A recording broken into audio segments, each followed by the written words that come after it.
하나님의 말씀은 구약성경 에스겔서 47장 3절로부터 5절까지 말씀입니다. 구약성경 에스겔서 47장 3절로부터 5절까지 말씀을 우리 같이 찾으셨으면 한 목소리로 읽도록 하겠습니다.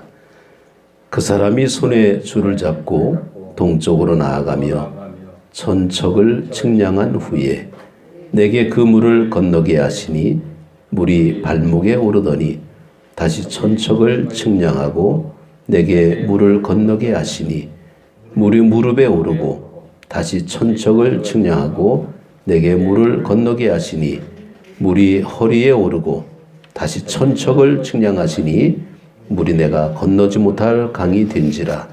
그 물이 가득하여 헤엄칠 만한 물이요 사람이 능히 건너지 못할 강이더라. 아멘. 아멘. 할렐루야. 오늘 5월 둘째 주일. 늘 교회에서는 둘째 주일은 어버이 주일로 이렇게 보냅니다. 우리 부모님들의 사랑을 생각하면서 감사하는데, 사실 요즘 아침 새벽에 늘 우리가 예레미야 말씀을 이렇게 읽고 묵상하는데 참 그 말씀이 이렇게 떠나지가 않아요. 그 예레미야의 말씀을 읽어가면서 정말 이스라엘이 이렇게 멸망하는 그런 상황, 참 어떻게 보게 되면 이스라엘이 이제 요시야 왕 때에 뭔가 좀 하나님의 은혜 속에서 성전을 리모델링하고 이제 다시 수축하고 그때 발견했던 그 하나님의 말씀, 정말 그 율법의 말씀을 볼 때에 가슴을 치면서 우리가 그동안에 이 하나님에 대한 믿음을 너무나 소홀히 했구나 반성하고 회개하고 뭔가 좀 새롭게 해보려고 하는데, 그때 애굽이 이제 바벨론하고 전투를 벌이기 위해서 쳐들어와 올라옵니다. 근데 사실은 이스라엘을 쳐들어온 것이 아니라 아수르를 도와주려고 올라오는데 올라오는 길목이 이스라엘이라는 겁니다. 그때 이스라엘은 갑자기 비상 걸리는 거죠. 아니 저 이집트가 왜 이쪽으로 오냐?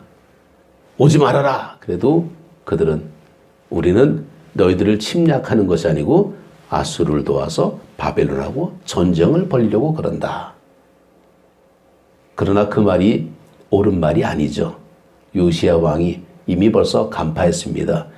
그거 핑계로 우리나라 침략하려고 하는 거 다 안다. 그리고 전투가 벌어지는데 하나님께서 요시야의 손을 번쩍 들어서 승리를 주셔야 되는데 웬일입니까?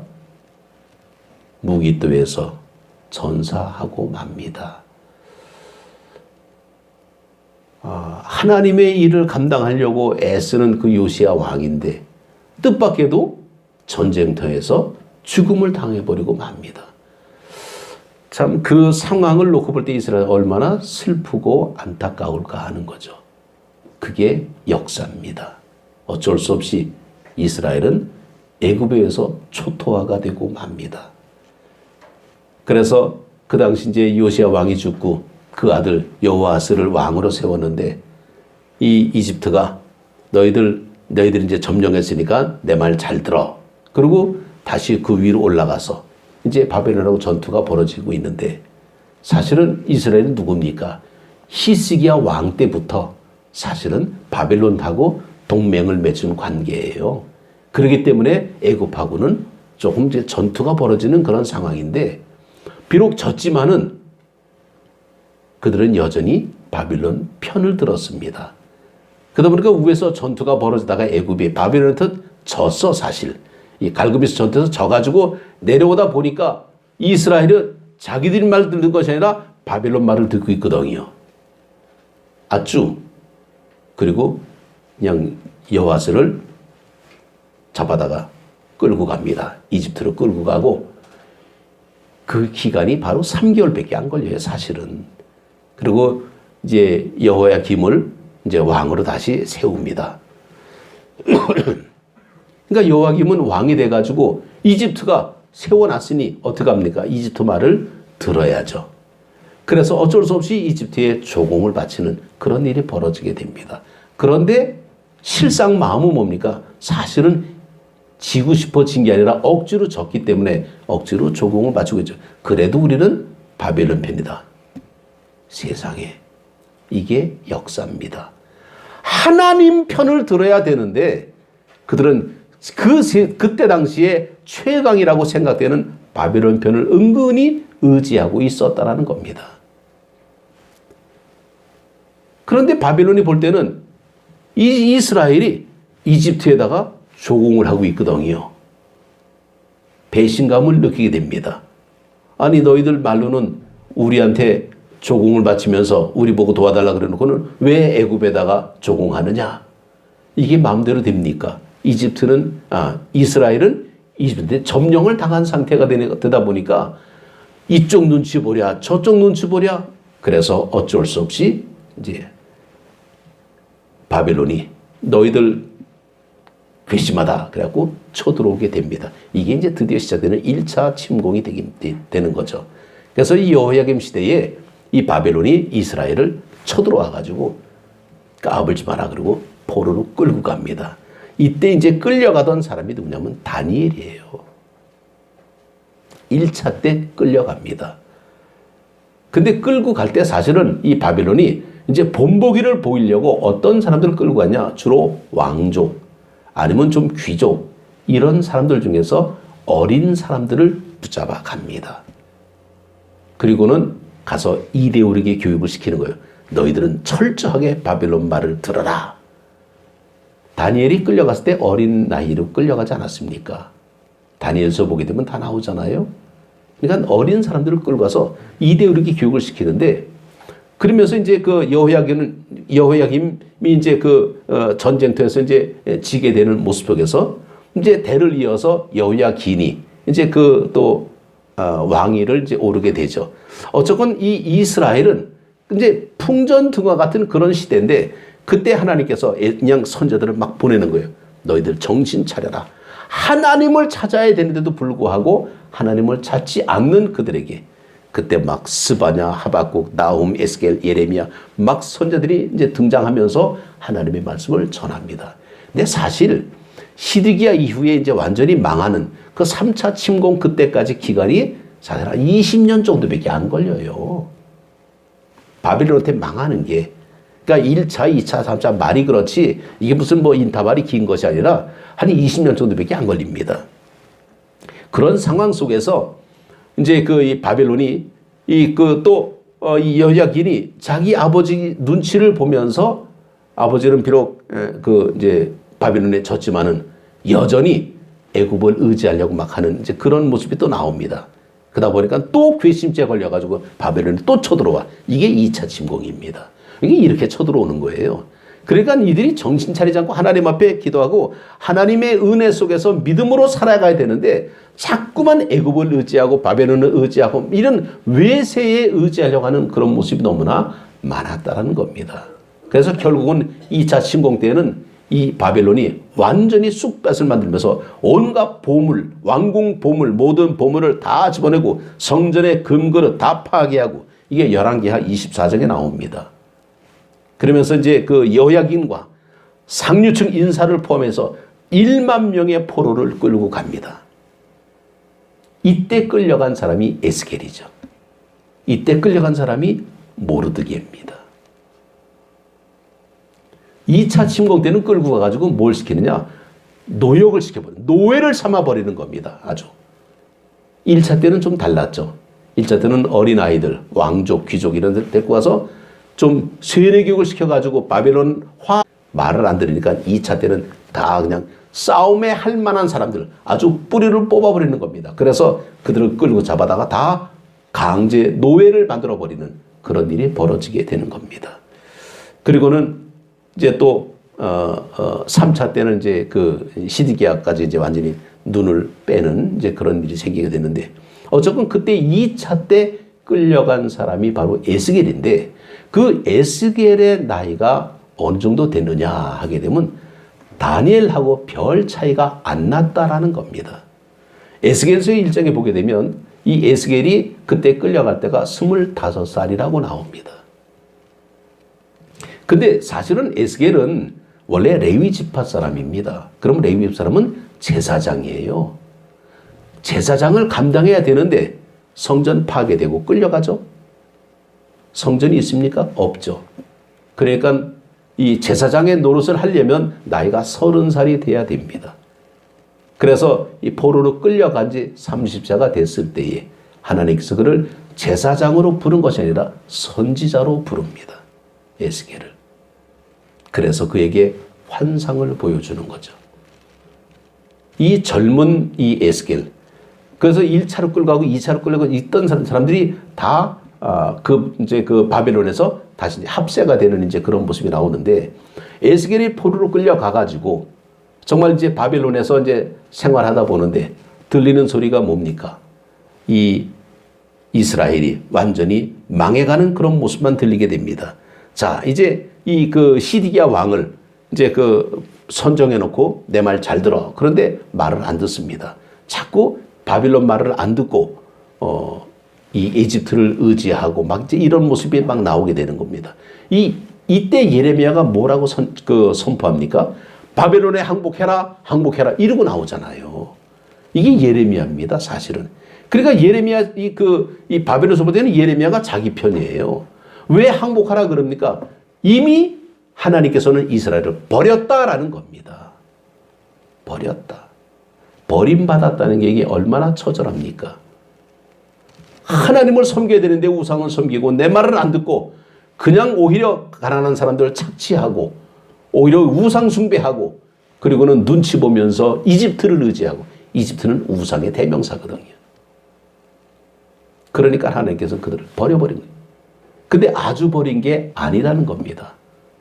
다시 희망을 주고 너희들 포로 생활 하지만은 나중에 70년 후에는 다시 돌아오게 될 것이다 라는 히든 프로그램은 있지만은 그러나 그거는 결코 귀에 들어오질 않아. 일단은 바벨론에 항복하라 그러니까 너는 매국노다 그러면서 그냥 예레미야를 공격하는 이스라엘 사람들의 모습이죠. 근데 그런 상황의 모습을 에스겔은 바벨론에서 듣고 있었다라는 겁니다. 근데 이제 듣다 보니까 어떤 일이 벌어졌냐. 정말 2차 침공이 끝난 뒤에 이 시디기야를 이제 왕으로 등극시켰지만은 여전히 시디기야가 바벨론 말을 잘 안 들어. 괘씸죄의 플러스 알파가 된 겁니다. 그래서 시디기야는 두 눈까지 뽑히게 되는 거예요. 그리고는 이 바벨론을 끌고 가서 아주 처참하게 죽음을 당합니다. 아주 본보기를 보인다는 거죠. 왕을 그렇게 어떻게 합니까? 얼마나 슬픈 일이 벌어지게 됩니까? 그래서 그 에스겔이 그런 이 얘기를 들었을 때 얼마나 마음이 아프고 힘들까? 성전이 없어지고 나라가 망하고 파괴되고 왕은 끌려갔다가 죽고 그래서 그들은 통곡하기 시작하는 데가 바로 그발 강가였다라는 겁니다. 이게 이제 시편 139편에 나오잖아요. 그발 강가에서 시온의 성을 바라보면서 울었다라는 그런 모습들. 그러면서 그들은 정말 처참하게 이제 이 에스겔이 그렇게 그냥 정말 슬픔 속에 잠겼을 때에 그때 에스겔이 더 큰 어떤 그런 비극을 맞이하게 되는데 에스겔의 아내가 죽게 됩니다. 젊은 나이인데 아내가 세상을 떠나게 되죠. 에스겔에게 무슨 소망이 있겠습니까? 넘어진 사람 더 엎친 데 덮친 격으로 더 망해간 그런 에스겔의 모습이죠. 그때 하나님께서 에스겔에게 환상을 보여주는 겁니다. 소망을 가져라 라는 거죠. 그래서 그 에스겔은 거기서 좌절하지 않고 백성들을 위로하기 시작하는 게 에스겔입니다. 그런데 보십시오. 당신은 바벨론에서 에스겔이 그런 얘기를 하게 되면 바벨론 사람들이 가만두겠습니까? 그래서 그는 꿈 얘기를 하는 거예요. 그래서 묵시적인 얘기를 하는 겁니다. 비유를 얘기하는 겁니다. 그러니까 일반 사람들은 잘 못 알아. 누구만 알아듣습니까? 귀가 열리고 눈이 열린 사람, 유대인들만이 알아들을 수가 있다는 겁니다. 그래서 에스겔이 좀 어려워. 다니엘도 마찬가지죠. 다니엘도 바벨론에 살면서 하나님의 말씀을 전할 때에 그냥 일방적으로 전하게 되면 다니엘도 봉변당할 수가 있으니까 다니엘도 비유를 통해서 어렵게 전하게 됩니다. 그래서 성경에 보면 다니엘서하고 에스겔서하고 굉장히 이해하기가 어려운 이야기들이 많이 나오는 게 그런 이유입니다. 우리나라 사람들이 옛날에 일본 시대 때에 일본의 점령하에서 대한민국 독립을 외치는 사람들이 다 이제 말을 바꿔가면서 이제 그 독립운동을 한 것처럼 그래 조금 어려운 어떤 부분들도 없잖아 있죠. 그럼에도 불구하고 이 에스겔은 소망의 선지자로서 우리에게 보여주고 있습니다. 예레미야는 눈물의 선자라 그러면 아모스는 정의를 외치던 사람이고 에스겔은 소망을 외친 사람입니다. 오늘 그 에스겔이 정말 그 하나님의 사자에 이끌려서 어느 한 성을 이제 들어가야 됩니다. 그 성이 예루살렘이죠. 이게 환상입니다. 잘 보십시오. 성경을 이제 그 보게 되면 정말 어렵고 힘들 때에 하나님께서 이런 소망을 주십니다. 그런데 그 소망을 우리는 잘 받아들여야 됩니다. 좌절하고 실망하고 포기한 사람에게는 하나님의 권능이 임하지 않습니다. 어떤 처지에 있을지라도 하나님을 의지하고 바라보는 사람에게는 하나님의 역사가 나타나게 됩니다. 자, 제가 그 지난 주간에 그 우연찮게 소식을 들었는데 제가 아는 어떤 사람이 당뇨가 심해가지고 뭐 한쪽 다리를 뭐 절단했다라는 그런 얘기를 들었어요. 나도 당뇨인데 가슴이 좀 안 좋더라고요. 야, 그 사람 참 열심히 살던 사람인데 그런 거죠. 자, 그 사람이 한쪽 다리를 절단했을 때에 다리를 절단하지 않은 사람이 위로합니다. 아유, 뭐 어떻게 그렇게 힘들게 됐습니까? 잘 참고 이제 그냥 한쪽이라도 그렇게 남았으니까 얼마나 다행입니까? 이렇게 위로하게 되면요. 다리 한쪽 절단된 사람이 뭐라 그러겠습니까? 괜찮다고 아마 그러겠죠. 그러나 속으로는 뒤집어 얘기합니다. 너도 한번 당해봐라. 네가 만약에 다리가 하나 잘려지겠는데 네가 나한테 그런 말 할 수 있겠느냐. 이렇게 얘기할 수 있겠죠. 안 그렇습니까? 자기는 두 다리 멀쩡하니까 아유 얼마나 아프고 힘듭니까? 그래도 하나라도 남았으니까 얼마나 다행입니까? 이게 위로가 되겠어요? 위로가 안 됩니다. 그런데 문제는 보십시오. 두 다리가 없는 사람이 한쪽 다리가 절단된 사람한테 가서 위로합니다.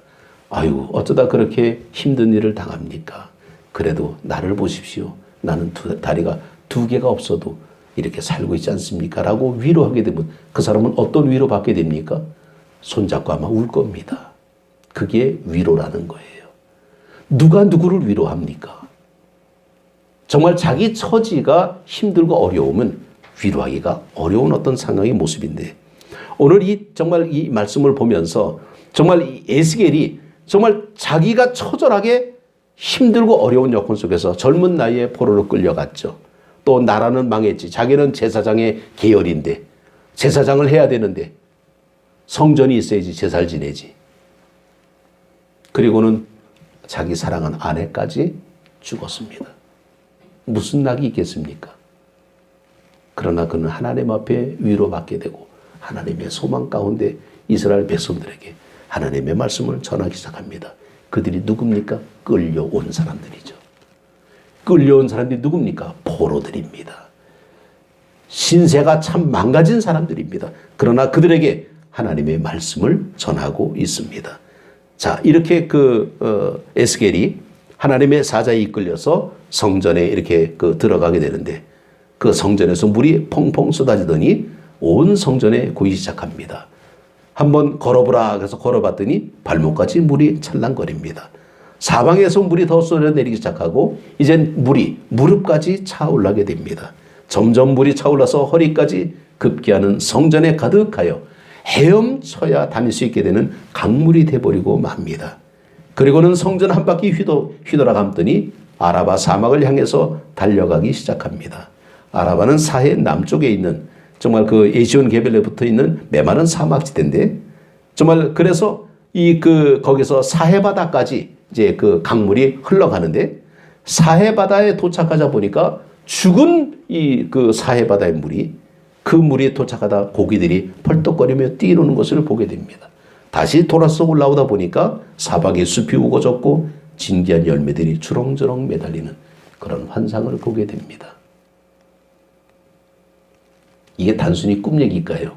그러니까 성경에는 뭐라고 나옵니까? 몇천 척을 재니까 또 이렇고, 이게 척이라는 단어가 나오는데, 이 척이라는 이것은 우리 식으로 표현하게 되면요, 사실은 원어는 규빗입니다. 규빗.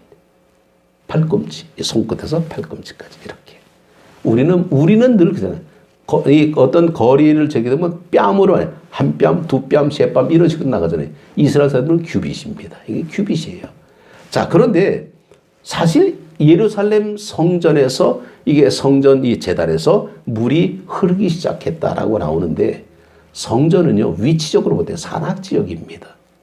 물이 나오는 데가 아니라는 거예요. 그럼에도 불구하고 여기서 거대한 물이 흘렀다. 정말 성전 안으로는 생수의 강이 사막을 통과해서 사해 바다까지 흘러갔다? 말도 안 되는 그런 일이기 때문에 이거는 뭘 의미하느냐? 상징으로 우리가 봐야 된다는 거죠. 아니, 여기서 물이 나옵니까? 물이 나오면 이상하죠. 예루살렘이라는 지대 자체가 물 나오는 데가 아니라는 거예요. 근데 거기서 물이 나오면 환상을 바라보는 겁니다. 그 물이 흘러가는 곳마다 생명수의 놀라운 역사가 나타나죠. 그래서 이 표현의 모습을 놓고 볼 때에 정말 그 어떤 교회는 교회 이름이 생수의 강이더라고요. 제가 LA에 가서 보니까 생수의 강 교회가 있는데 굉장히 큰 교회더라고요. 생수의 강. 참 멋진 어떤 그런 그 모습이죠.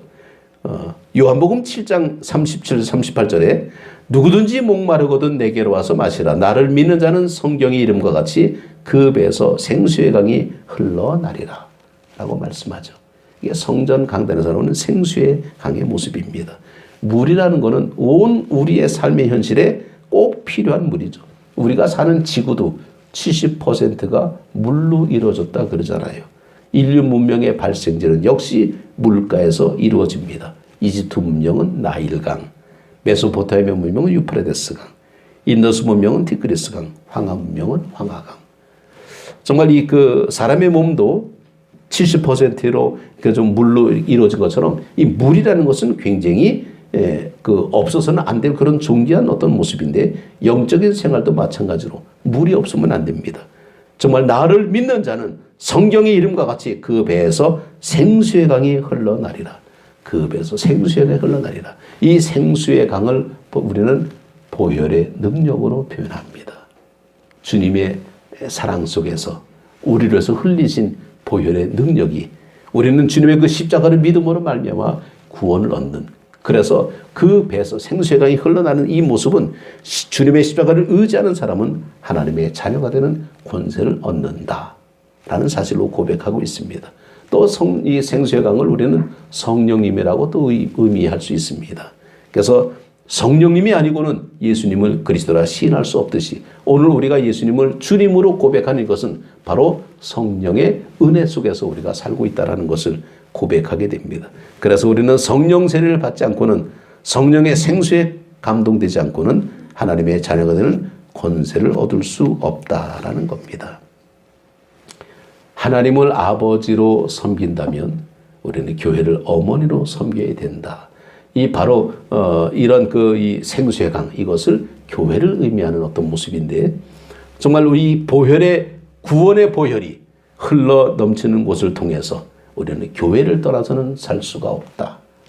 이것이 사실은 그 장로교를 만든 깔뱅이라는 분이 주장했던 얘기도 바로 이런 얘기입니다. 교회를 떠나서는 살 수 없다라는 거죠.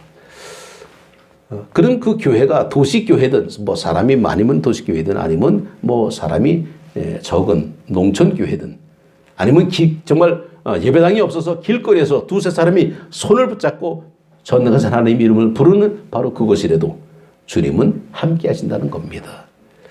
그래서 우리가 교회에 오는 이유는 뭐냐? 우리는 예수님을 만나고 우리는 성령님의 임재를 경험하기 위해서 교회를 나오는데, 우리가 믿음 생활하다 보게 되면 교회가 조금은 못나 보일 때도 있다라는 겁니다. 우리가 자녀를 우리가 키우다 보게 되면 다 마음에 드느냐? 그러면 때로는 그냥 아이고 저거 없어졌으면 좋겠다 할 정도로 땡깡 부릴 때도 있고 고집불통 부릴 때도 있고 뭐 그럴 때가 있잖아요. 다 마음에 들지 않죠. 교회가 바로 그런 겁니다.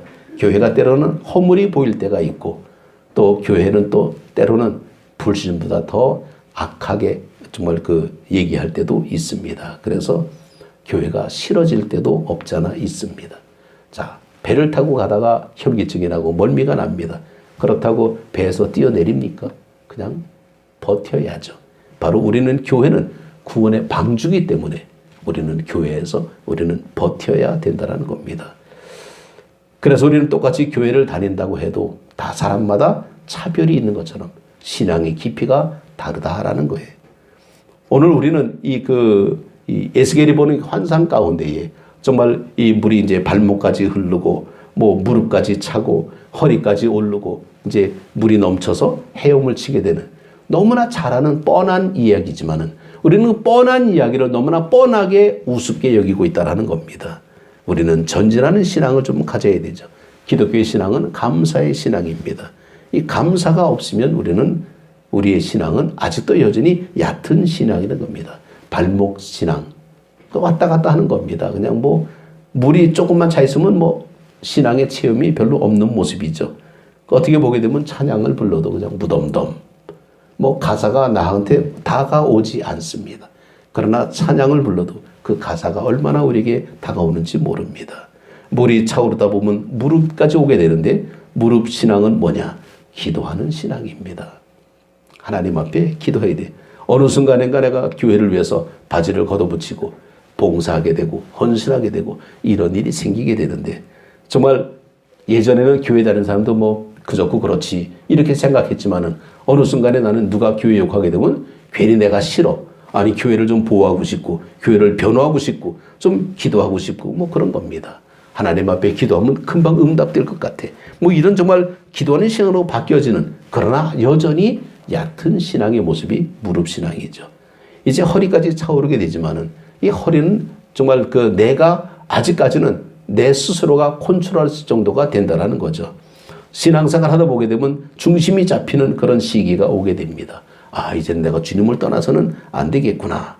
내가 하나님의 말씀이 정말 내게 주시는 이 정말 귀한 말씀이구나. 전진하는 그런 신앙의 모습으로 나가야 되는데 정말 감사가 없으면 늘 하소연으로 끝날 때가 많습니다. 그러나 감사가 있으면 거기에는 감흥이 있고 기쁨이 있게 되는 거죠. 우리는 정말 은혜의 가슴에 우리가 푹 젖어야 되는데 다시 천척을 측량하시니 물이 내가 건너지 못할 강이 된지라 그 물이 가득하여 헤엄칠 만한 물이요 사람이 능히 건너지 못할 강이더라 하고 말씀합니다. 이게 진짜 신앙생활의 모습이죠. 내가 마음대로 다니지를 못해요. 휩쓸려 가는 모습입니다. 내가 헤엄치는 어떤 그런 모습 이걸 우리는 충만신앙으로 얘기하는데 물에 빠져서 충만하다 그래갖고 물에 빠졌을 때 다 충만하냐? 물에 빠져서 허우적거리는 사람도 있다라는 겁니다. 수영 못하는 사람은 허우적대는 거죠. 물에서 노는 게 아니라 수영 잘하는 사람은 물에서 노는데 수영 못하는 사람은 물에서 허우적거릴 수밖에 없다라는 겁니다. 생명수가 흘러넘쳐도 허우적거리면서 괴로워하는 사람이 있다라는 거예요. 교회는 열심히 다니면서도 만족할 줄 모르고 맨날 시험 들고 교회에서 불평이 나오는 이런 모습. 하나님의 은혜 속에서 생명수 강가에서 우리가 헤엄쳐 사는데 헤엄을 치지 못하는 건 허우적대고 살려달라고 외치고 있는 겁니다. 어떤 임금이 공주로 어떤 사람에게 시집을 보내려고 하는데 가장 용기 있는 젊은이에게 시집을 보내야 되겠다. 그러면서 광고를 붙입니다. 자, 용감한 사람에게 내 딸을 주겠다. 그래서 전국에 용감한 사람이 모입니다. 자, 연못가로 다 끌고 갑니다. 근데 연못가에서 이제 수영을 해서 건너편으로 가는데 그랬더니 다들 자신만만해가지고 수영은 내가 최고지. 그런데 보니까 물속에 악어들이 더글더글 하고 있습니다. 입을 쩍쩍 벌려대면서 악어들이 있는데 자, 여기서 헤엄쳐서 건너가는 사람은 내 딸을 주겠다. 다들 주피주피거리고 못 가는데 누군가가 용감하게 붕덩 빠져갖고 죽기 살기로 헤엄쳐서 건너갑니다. 그래서 임금이 감동이 됐습니다. 저 악어떼가 있음에도 불구하고 저렇게 헤엄쳐가는 저 젊은이는 정말 용감하다. 데리고 오라. 그랬더니 이 청년이 그냥 오자마자 승질 부립니다. 누가 날 밀었어? 그냥. 누가 갑자기 턱 미는 통에 억지로 빠져가지고 죽기 살기로 헤엄쳐서 나왔다는 겁니다. 자, 이 사람에게 용기가 있을까요? 없을까요? 헤엄은 쳤으니 자격은 있습니다. 은혜 생활은 내 마음대로 되는 게 아니라는 거예요. 누가 나를 툭 쳤어. 악어가 더글더글한데 어떡합니까? 안 죽으려면 열심히 헤엄쳐야지. 여러분들이 바로 그렇다는 겁니다. 주님이 뒤에서 툭 쳤어. 들어오고 싶어 들어왔습니까? 등 뛰밀려 들어왔지. 낮에 언덕교회가 뭐 좋아서 왔습니까? 어떻게 하다 보니까 왔지. 자꾸만 빠질라 그래. 누가 등을 툭 칩니다. 억지로 빠졌어. 어떻게 살려면 헤엄쳐야죠. 은혜의 뒤에서 하나님께서 밀어주는 그런 모습이 있다는 겁니다. 믿음은 억지로 되는 게 아니라는 거예요. 하나님을 기쁘게 하는 그런 믿음인데 저절로 되는 은혜가 아니라는 겁니다. 넘치는 강물에서 헤엄치는 가장 중요한 모습은 힘을 빼라라는 거죠. 힘을 빼야 물에서 뜬다라는 겁니다.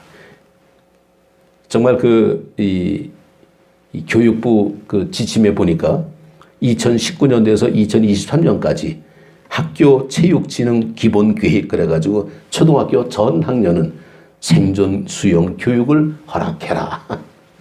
애들 학교 다니면요 다 생존 수영 다 배운대. 이제 물에 빠져 죽을 일이 별로 없을 것 같아. 애들 다 학교에서 수영 가르쳐 주니까. 우리는 어떡합니까? 은혜의 강물에 빠져서 헤엄을 쳐야 됩니다. 그런데 내 마음대로 치는 게 아니라 하나님의 은혜의 모습으로 몸만 뜨게 되면 이제는 살려달라고 물버둥 치는 것이 아니라 수영을 하면서 즐길 수 있어야 된다는 겁니다. 믿음 생활은 즐기는 거예요. 행복해야 돼. 정말 기쁨이 있어야 돼. 그래서 물 위에서 정말 여러 가지 게임도 할 수가 있고 여러 가지 어떤 그런 놀이도 할 수가 있습니다. 이게 바로 성령 충만한 상태의 모습이라는 겁니다. 은혜의 강물이 흘러가는 곳마다 많은 나무가 숲을 이루게 되고 풍성한 열매를 맺게 된다. 그렇다면 지금 현재 코로나 위기 억지로 등 뛰면서 강물에 빠졌지만은 우리는 이것이 은혜의 강물로 생각하고 하나님께서 도와주시는 대로 우리가 하다 보니까 생각지도 못한 배가 나타납니다. 이게 구원의 방주요. 얼마나 좋습니까? 악어 득실거리는 이곳에 죽기 살기로 헤엄치고 살아가겠습니까? 구원의 방주에 올라타기만 하면 우리는 삽니다. 그게 은혜입니다. 때로는 그 배가 저 멀리 있을 수 있어요. 그럼 어떻게? 내가 가야죠. 배 보고 오라 그럽니까? 사람들이 많은데 나한테 안 와요. 내가 가야지. 하나님 은혜로 내가 달려가야 됩니다. 주님 계신 곳에 찾아가야 됩니다. 반대로 주님은 우리를 찾아오시지만은 우리는 주님을 찾아가야 된다라는 겁니다. 할렐루야. 주님이 찾아오시기만을 기다리지 마십시오. 주님은 반드시 찾아오십니다. 그러나 우리는 주님 계신 곳에 찾아가야 됩니다. 그래야 신앙의 은혜를 받게 되는 거죠. 시장에 가야 물건을 구할 수가 있지. 장사꾼이 우리한테 옵니까? 어쩌다가 올 수 있겠죠. 그러나 다 옵니까? 안 와요. 우리가 가면 한 방에 해결되는 거예요. 이게 구원의 방주입니다. 믿음 생활의 모습에서 우리는 이미 깊은 강물에 몸을 담그고 있다라고 한다면 우리는 그저 몸에 힘을 빼고 맡기는 신앙을 살아야 됩니다. 하나님 앞에 맡겨야 돼요. 믿음으로 맡기는 겁니다. 우리 지금 눈에 보이는 건 아니에요. 그런데 눈에 보여. 어떻게 합니까? 견딘 사람만이 알 수가 있는 겁니다. 먹어본 사람만이 맛을 알 수가 있는 거예요. 마셔본 사람만이 배부름을 느낄 수 있는 겁니다. 하나님의 은혜는 경험해 봐야 돼. 근데 그것을 경험하지 못하고 하나님께서 은혜 강물에 우리를 넣는데 기본적으로 수용을 못하니 발버둥 치고 있는 거예요. 멀리서 볼 때는 다 좋아 보여. 물에서 노니까. 근데 누구는 살려달라고 외치는 거고 누구는 즐기고 수용하고 있는 거예요. 여러분들은 살려달라고 외칩니까? 나주한대교회에서 즐기고 기뻐하고 행복하시는 여러분들이 되시기를 주님 이름으로 축복합니다. 기도드리겠습니다.